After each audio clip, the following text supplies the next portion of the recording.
And welcome back. With so many candidates receiving endorsements, we're going to need to move quickly, selectively, and as I said, rapidly. Nancy, Tom Perez received the endorsement from the Baltimore Sun, but will this help his campaign, which according to most polls is lagging behind Peter Franchot and Wes Moore? Well, he also got the Post. I mean, we'll see. Who reads these papers? That's the question. How do you get the word out? I mean, this is a real big issue. Certainly when I was first running for office, it was a big thing.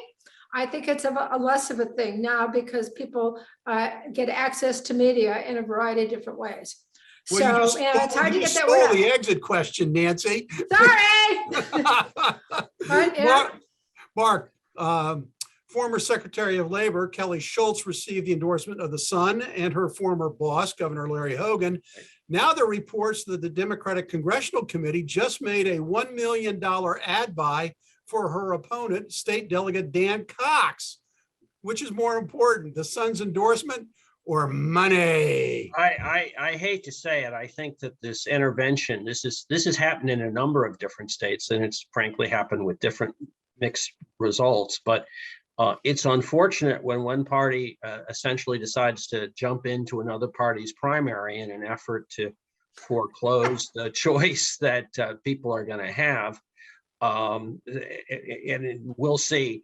I doubt the Sun's endorsement is, as much as I like Kelly, the fact the Sun and the Post have endorsed her probably doesn't help her as much as a lot of television. Well, there's a headline in today's Baltimore Sun on this very topic today. And I think it's good that it comes out. We saw in Colorado that it didn't have any effect, but we did see in Pennsylvania and in Illinois where it did. So this is a topic that's fraught with danger. Yeah, nobody knows. If you win, you'll say it made a difference. And if you didn't win, it didn't help. So, I mean, these days, endorsements of any sort, I think, are a roll of the dice to begin with. And but you love them, don't you? You gotta love them. Well, I love the ones I've gotten. The ones I haven't gotten, and there are plenty of those, didn't matter. But they matter to other people, Let's go on to the last race we're going to talk about, and that's the Attorney General race, where retired District Court Judge Katie Curran O'Malley, we got to get that full, name in there for name recognition, and 21 this week panelist Jim Shalek received the nod from the Baltimore Sun. Now I'm going to ask you both, are these good choices? Start with you, Nancy. Yeah. I mean, they're good choices. Down in Montgomery County, the Baltimore Sun doesn't stand for a lot here. I don't know if the Post endorsed her or not. But these are Jim and Katie are good choices for the general election. Absolutely. Mark. Well, Jim Shalek did get the Republican endorsement from the Washington Post, so he's as he has gotten a variety of other ones as well.